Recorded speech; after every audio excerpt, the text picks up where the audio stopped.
ପତାକା ଅଞ୍ଚଳ ଚଞ୍ଚଳ ଡାକେ ପାପିଙ୍କୁ ଅବା ଏ ନୀଳ ନଗରକୁ ଆସ ଭଲ କରିବା। କବି ସମ୍ରାଟ ଉପେନ୍ଦ୍ର ଭଞ୍ଜ ରୀତିଯୁଗର ଶ୍ରେଷ୍ଠ ଆଳଙ୍କାରିକ କବି ଭାବରେ ବିବେଚିତ ହୁଅନ୍ତି।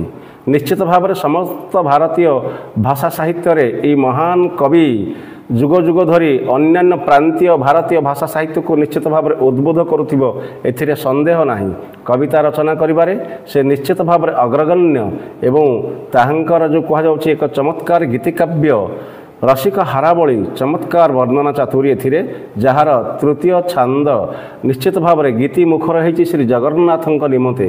ଶ୍ରୀ ପୁରୁଷୋତ୍ତମ କ୍ଷେତ୍ରରେ ଜଗନ୍ନାଥ ମହାପ୍ରଭୁଙ୍କର ଚନ୍ଦନ ଯାତ୍ରା ଏଥିରେ ସୁନ୍ଦର ଭାବରେ ବର୍ଣ୍ଣିତ ହୋଇଛି ରସିକ ହାରାବଳୀର ତୃତୀୟ ଛାନ୍ଦରେ। ଏହି ତୃତୀୟ ଛାନ୍ଦ ରସିକ ହାରାବଳୀର ଏହା ନିଶ୍ଚିତ ରାମକେରି ଛାନ୍ଦ ନିୟମରେ ରଚିତ ହୋଇଛି ଏବଂ ଏହା କୁହାଯାଉଛି ଦୁଇ ପାଦରେ ଏକ ପଦ ଏବଂ ପ୍ରତ୍ୟେକ ପାଦର ଅକ୍ଷର ସଂଖ୍ୟା 16 ଏବଂ ପ୍ରତ୍ୟେକ ପାଦର ନବମ, ଏକାଦଶ ଏବଂ ଷୋଡ଼ଶ ଅକ୍ଷର ପରେ ଯଥାକ୍ରମେ ଯତିପାତ ହୋଇଥାଏ। ସୁନ୍ଦର ରଚନା। କୁହାଯାଇଥିଲା ଯେଉଁ କ୍ଷେତ୍ର ରାଜ ବିରାଜ ମାନ ଗରୁଡ଼ ଧ୍ୱଜେ ଶ୍ରବଣେ ଚରିତ ତୁରିତ ଜନ ଦୁରିତ ଗଞ୍ଜେ। ଯେଉଁ କ୍ଷେତ୍ରରେ ସ୍ୱୟଂ ଜଗନ୍ନାଥ ବିରାଜମାନ କରୁଛନ୍ତି ତାହା ନିଶ୍ଚିତ ଭାବରେ ପବିତ୍ର କ୍ଷେତ୍ର ଶ୍ରୀ ପୁରୁଷୋତ୍ତମ କ୍ଷେତ୍ର, ଯାହାର ମହିମାକୁ ଶ୍ରବଣ କଲେ ବ୍ୟକ୍ତିମାନଙ୍କର ଦୂରିତ ତୁରନ୍ତ କ୍ଷୟ ହୋଇଯାଏ। ଏବଂ ପରବର୍ତ୍ତୀ ପଦରେ ମଧ୍ୟ କୁହାଯାଇଛି ଯେ ବଣ କଟକେ ଛଟକେ ବରାଟକେ ମୁକତି ମହାପ୍ରସାଦରେ ସାଦରେ ଲୋକମାନେ ଲଭନ୍ତି। ଯେଉଁ ପ୍ରାସାଦରେ କଡ଼ାଏ କଉଡ଼ିରେ ମଧ୍ୟ ଲୋକମାନେ ମୁକ୍ତି ପାଇଯାଇଥାନ୍ତି, ଏଭଳି ପବିତ୍ର କ୍ଷେତ୍ର ଯେଉଁ କୁହାଯାଉଛି ଅର୍କ କ୍ଷେତ୍ର ଶ୍ରୀକ୍ଷେତ୍ର, ନିଶ୍ଚିତ ଭାବରେ ଭକ୍ତବୃନ୍ଦ ଖୁବ୍ ସହଜରେ ଏଠାରେ ଯେଉଁ କୁହାଯାଉଛି ମୁକ୍ତିର ମହାକୈବଲ୍ୟ ମହାପ୍ରସାଦ ପାଇଥାନ୍ତି। ଅଳପ କଳପ ବଟରେ ଯହିଁ ଛାୟାଶ୍ରିତ କଳପି କଳପି ନର କିର୍ଣ୍ଣର ତରିଲା ମତ। ଯେଉଁମାନେ ପାପୀ ସେମାନେ ନିଶ୍ଚିତ ଭାବରେ କଳ୍ପବଟର ଛାୟାରେ ଆଶ୍ରିତ ହୋଇଥାନ୍ତି ଏବଂ ମହାମୁକ୍ତିର ଅପେକ୍ଷାରେ ଥାନ୍ତି। ସେଠାରେ ସେମାନେ ଭାବି ଭାବି କରି ଯେଉଁ କୁହାଯାଏ ନର କିର୍ଣ୍ଣର ଜଗନ୍ନାଥଙ୍କୁ ଧ୍ୟାଇ କରି ନିଶ୍ଚିତ ଭାବରେ ସମସ୍ତ ପାପତାପରୁ ନିଶ୍ଚିତ ଭାବରେ ମୁକ୍ତି ଲାଭ କରିଥାନ୍ତି। ବିନା ତୃଷା ତୁରେ ଚତୁରେ କୁଣ୍ଡ ପତନେ ଯହିଁ କାକର ହେଲା କର ଚାରି କିସ ବିଚାର ତହିଁ।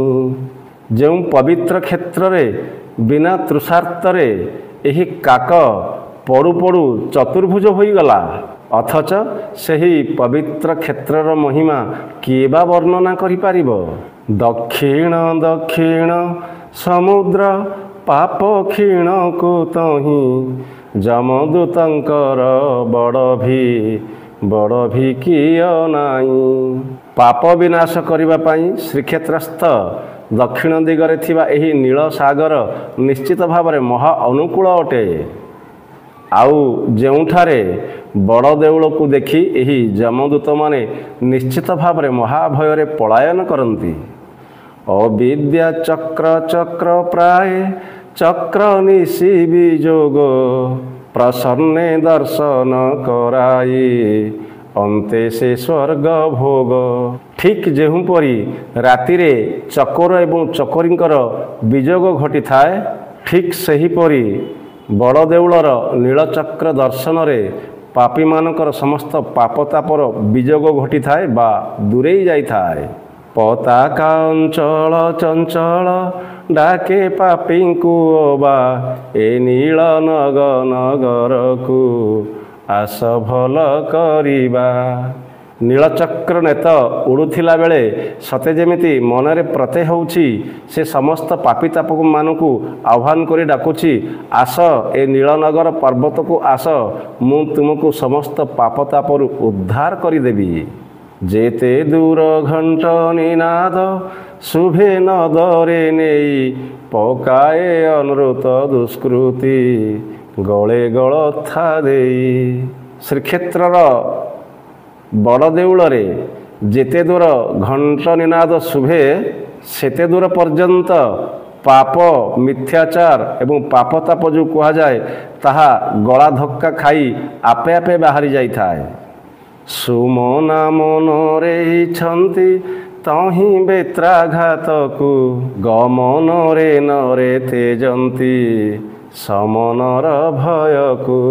ବଡ଼ ଦେଉଳରେ ହେଉଥିବା ବେତ୍ରାଘାତର ମାଡ଼ ଖାଇବାକୁ ମଣିଷ ଏବଂ ଦେବତାମାନେ ମଧ୍ୟ ଯୁଗ ଯୁଗ ଧରି ତପସ୍ୟା କରନ୍ତି ଏବଂ ସମସ୍ତଙ୍କର ନିଶ୍ଚିତ ଭାବରେ ଆଶା ଏବଂ ବିଶ୍ୱାସ ଏହି ବେତ୍ରାଘାତ ପାଇଲେ ନିଶ୍ଚିତ ଭାବରେ ଯମଦଣ୍ଡରୁ ମୁକ୍ତି ମିଳିଥାଏ। ଶିରୀଷ ଆଜ୍ଞାରେ ଗିରୀଶ ଅଷ୍ଟକ୍ଷେତ୍ର ରକ୍ଷକ ଚଣ୍ଡୀ ରୁଣ୍ଡି ଭୂତ ଖଣ୍ଡିତ କରେ ଭୟ ଯେତେକ। ଭଗବାନ ବିଷ୍ଣୁଙ୍କ ପରାମର୍ଶରେ ଭଗବାନ ବିଷ୍ଣୁଙ୍କ ଆଜ୍ଞାରେ ଶିବ ଅଷ୍ଟଶମ୍ଭୁ ରୂପକୁ ଧାରଣ କରି ଏହି କ୍ଷେତ୍ରବରକୁ ରକ୍ଷା କରୁଅଛନ୍ତି। ଚଣ୍ଡୀ ଚାମୁଣ୍ଡା ଏବଂ ଦେବୀ ଭଗବତୀ ଏହି କ୍ଷେତ୍ରରେ ଅଧିଷ୍ଠିତ ହୁଅନ୍ତି ଅଥଚ ସମସ୍ତ ଭୟକୁ ଦୂର କରିଦିଅନ୍ତି।